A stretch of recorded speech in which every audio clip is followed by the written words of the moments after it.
Therefore, the sage, in the exercise of his government, empties their minds, fills their bellies, weakens their wills, and strengthens their bones.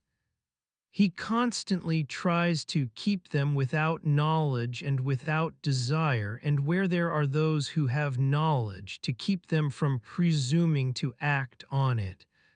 When there is this abstinence from action, good order is universal. The Tao is like the emptiness of a vessel, and in our employment of it we must be on our guard against all fullness. How deep and unfathomable it is, as if it were the honored ancestor of all things. We should blunt our sharp points and unravel the complications of things. We should attemper our brightness and bring ourselves into agreement with the obscurity of others. How pure and still the Tao is, as if it would ever so continue. I do not know whose son it is. It might appear to have been before God. Heaven and earth do not act from the impulse of any wish to be benevolent. They deal with all things as the dogs of grass are dealt with. The sages do not act from any wish to be benevolent. They deal with the people as the dogs of grass are dealt with. May not the space between heaven and earth be compared to a bellows? Teas emptied, yet it loses not its power. Teas moved again and sends forth air the more. Much speech to swift exhaustion laid we see, your inner being guard and keep it free. The valley spirit dies not, I the same, the female mystery thus do we name. Its gate, from which at first they issued forth, is called the root from which grew heaven and earth. Long and unbroken does its power remain, used gently and without the touch of pain. Heaven is long enduring and earth continues long. The reason why heaven and earth are able to endure and continue thus long is because they do not live of or for themselves. This is how they are able to continue and endure. Therefore the sage puts his own person last, and yet it is found in the foremost place. He treats his person as if it were foreign to him, and yet that person is preserved. Is it not because he has no personal and private ends that therefore such ends are realized? The highest excellence is like that of water.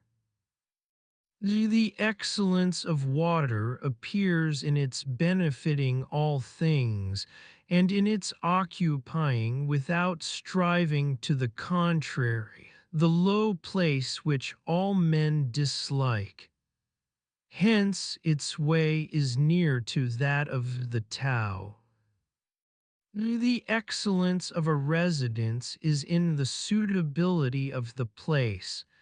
That of the mind is in abysmal stillness. That of associations is in their being with the virtuous. That of government is in its securing good order. That of the conduct of affairs is in its ability. And that of the initiation of any movement is in its timeliness. And when one with the highest excellence does not wrangle about his low position, no one finds fault with him. It is better to leave a vessel unfilled than to attempt to carry it when it is full.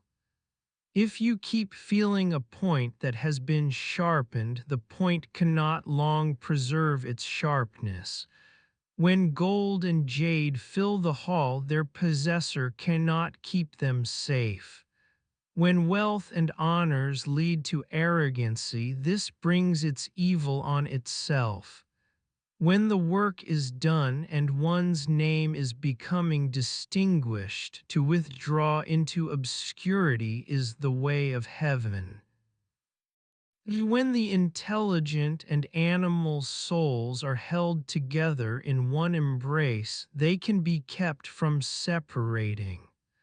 When one gives undivided attention to the vital breath and brings it to the utmost degree of pliancy, he can become as a tender babe.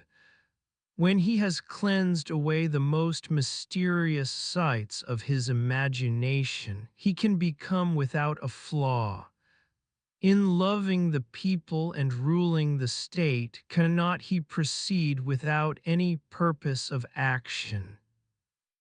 Is in the opening and shutting of his gates of heaven, cannot he do so as a female bird? While his intelligence reaches in every direction, cannot he appear to be without knowledge?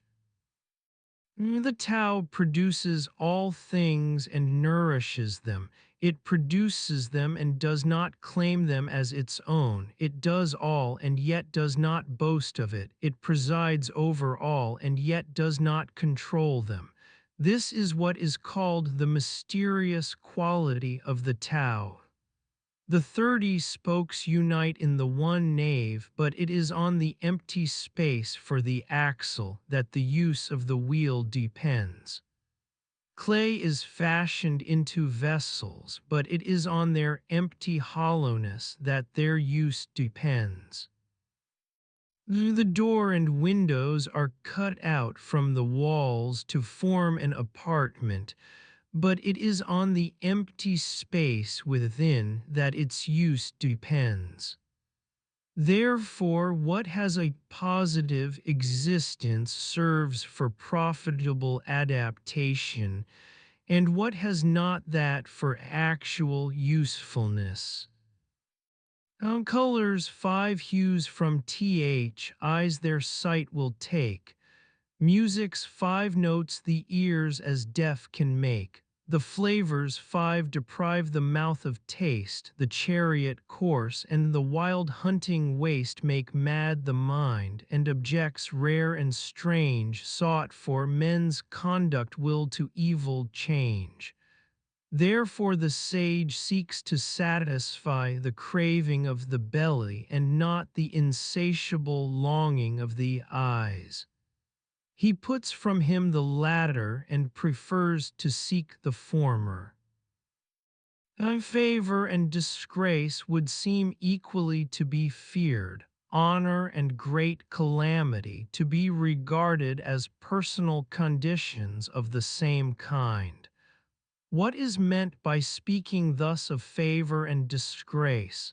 Disgrace is being in a low position after the enjoyment of favor. The getting that favor leads to the apprehension of losing it, and the losing it leads to the fear of still greater calamity.